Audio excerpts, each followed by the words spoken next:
of well-mannered folks that marched into Washington seemed comprised mainly of people who had once marched in the U.S. Army or other military branches, or at least had a family member who had. Perhaps that's not surprising, given the event was a fundraiser for Special Operations Warrior Foundation, which, by the way, you can still make a donation to, glennbeck.com/828, which provides scholarships to the children of elite troops killed in the performance of their duty. The day was largely devoted to expressions of gratitude for the sacrifices of U.S. soldiers, for great men and women of American history like Reverend Martin Luther King Jr., and for God. But it didn't end there. Dave Reaver, a Vietnam veteran, offered a closing prayer in which he thanked the Lord for the president and for Congress. Despite the unpopularity of the latter two, no booing or catcalls could be heard. Perhaps feeling defensive about how they would be portrayed in media reports, various attendees wore T-shirts noting that they were not violent or nonviolent. Other participants, there was no need for explicit messages. Relaxed young parents felt comfortable enough to push strollers with children in them through the crowded areas along the memorial's reflecting pool. Not only was the rally akin to a huge church picnic, one Journal reporter's description, but one had to wonder if the overachievers in this crowd actually left the area in better shape than they found it. After the event, walking from the Lincoln Memorial's reflecting pool through Constitution Gardens, this reporter scanned 360 degrees and could not see a scrap of trash anywhere. Participants and volunteers had collected all of their refuse and left it piled neatly in bags around public garbage cans. Near Constitution Avenue, I did encounter one stray piece of paper, but too old and faded to have been left that day. Given the huge representation of military families at the event, maybe it's not surprising the grounds were left in shipshape. A principal theme of that day was that attendees should restore the country by making improvements in their own lives. Be the change you wish to see in the world, as Gandhi once put it. Most of the participants were strictly amateurs in the business of activism. For many, it was their first appearance at a public demonstration. Their strikingly mild-mannered nature might even inspire Mr. Beck to acknowledge that in a crowd estimated at 300,000 people, the craziest person at the event might have been the one with a microphone. Yeah, Sarah Palin. While he admits that he's part entertainer and prone to over-the-top comments, yes, I am, his followers appear to be sincerely responding to his message that America needs to cling to their best traditions. Mr. Beck's program appears on the Fox News channel, which is owned by News Corp, which also owns the Wall Street Journal. The conservative Mr. Beck's ability to draw this many people to Washington may seem to suggest enormous gains, and here's where I think the article goes off the rails, for the Republicans come the fall. But the GOP shouldn't expect voters to simply hand them a congressional majority without making them earn it. A pregame chatter off and on season optimism translated into victory. If it did, the New York Jets and the Redskins would meet in the Super Bowl every year. Between Saturday's crowd in Washington and the Tea Parties agitating for limited government, we may be witnessing the rebuilding of the Reagan coalition, the fusion of religious and economic conservatives that political theorist Frank Meyer once endorsed.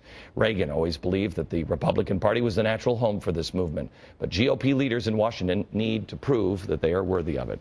Let me tell you what it really means. The last two paragraphs I disagree with. This is not about politics. This is about changing yourself, and Washington will change naturally because we won't have them as representatives. But we have to demand it of ourselves first. This is the third great American awakening. There have been two. One started by George Whitefield, and it led to the American Revolution. The second one happened in the 1840s and 50s, and it started with people of faith, of all faiths, and it led to the freeing of the slaves. This one is going to restore our Constitution. It's going to restore individual responsibility. It's going to restore faith, hope, and charity as we learn ourselves. What do we really truly believe in? Do we go to church because, I don't know, we've always gone to church? Or I believe in it because my mom and dad taught me and now I'm 40 and I still believe in it? Why do you go to church? What do you really truly believe in? Hope. Hope comes from truth. What is the truth? Find out in your own self. Question with boldness. Find the truth. And then live the truth. Make sure all your business dealings, all the time, make sure every relationship is based in truth. And charity. give tithe.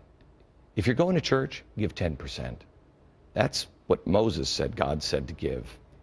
I know that's a tough one to swallow, but God says, prove me here and now.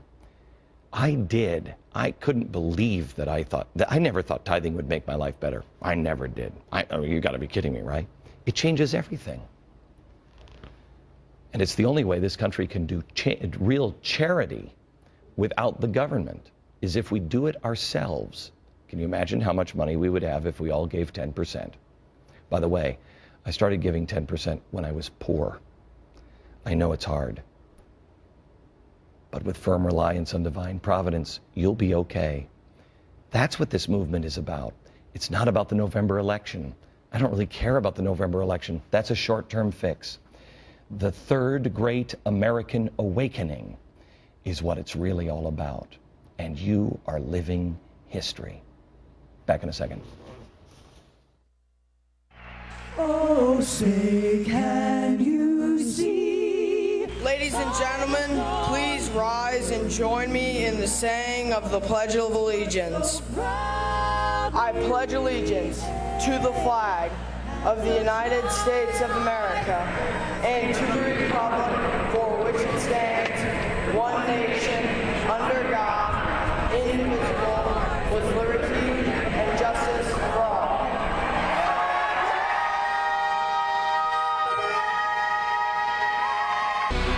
Now, I mentioned that in addition to the amazing politeness and cleanliness of the 500,000 people in the crowd in the National Mall on Saturday, there were also some unbelievable stories of service and kindness. And I asked you yesterday, please send them to us. Tell us your story. Tell us what happened on the mall so we can chronicle them. Do it and send them to kindness@glennbeck.com. Now, here's a couple of stories that we heard from listeners on my radio program yesterday. Listen to this. We go to Ethel in Pennsylvania. Hello, Ethel. Hello, I'm calling to give my testimony from Saturday. Okay. I have to tell you my circumstances first for you to appreciate it. I'm an older black woman. I'm partially sighted, and I'm not able to walk very well, so my daughter and I rented a scooter to get me where I needed to go.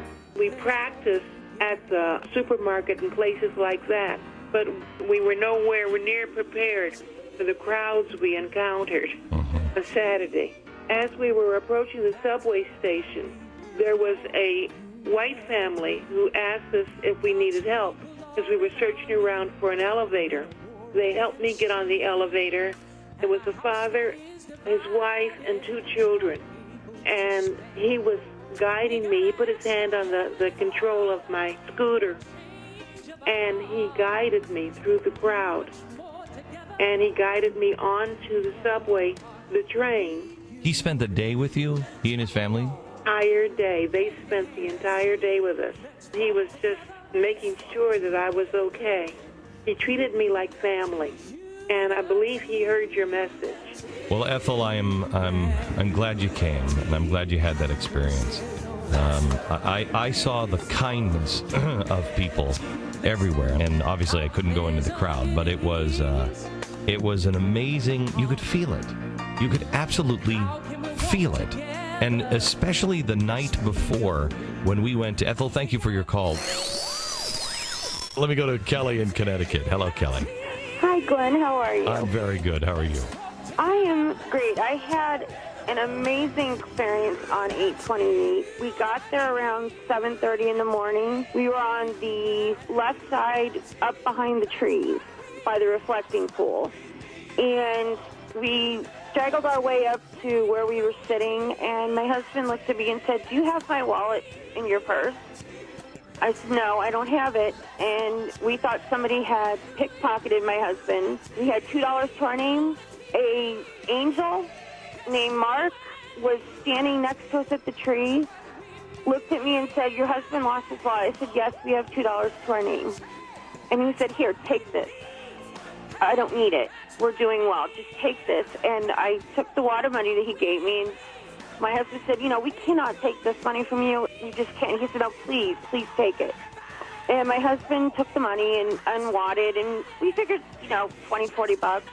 He gave us 4 $100 bills. Oh, my God. I was in such shock. I just cried. I hugged him. I hugged his wife, thanked them profusely, and then at 6 o'clock at night, my husband comes to me and says, "You're not going to believe this. They have my wallet." And I said, "Oh, my gosh." Somebody had found the wallet and picked it up, given it to the police. It had our money, our credit cards. Nothing had been touched. Unbelievable. And Unbelievable. Everything in me, I know that people are good. People are good. They just need a little push. That's all they need. It's just a little push to be good. If, in fact, you choose today to change your life and root them in faith, hope, and charity, we will change the world. If we declare that we stand for something, if we do not, to paraphrase Abraham Lincoln, the world will little note nor long remember what we said here. It's what we do from here that matters. Take the 40-day challenge and change your life. Let your children see it. A lot is being written, most of it wrong, on 8/28 on what it was all about. I said that, but I issued a similar challenge the night before on 8/27. There's been a lot of talk of 8/28, but the event that happened there at the Kennedy Center was an event my wife and I put on. It was remarkable. In some ways, people who were there also came to 8/28, but there were 1,500 pastors, priests, clerics there at the Kennedy Center. There was probably about 1,900. And then I gave tickets away for the rest. We gave these tickets away to these people who are members of all different denominations. They gathered for this evening of divine destiny because you're going to see a change in your synagogue or your church or whatever you attend. You're going to see a change. And I issued that challenge that night as well. Now I invite you to take this challenge.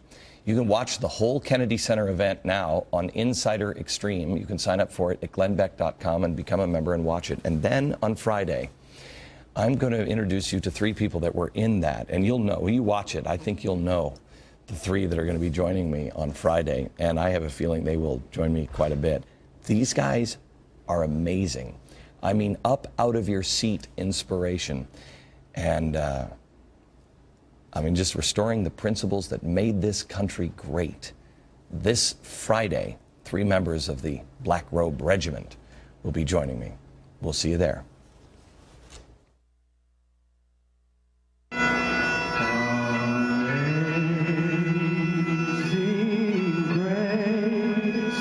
America today begins to turn back to God.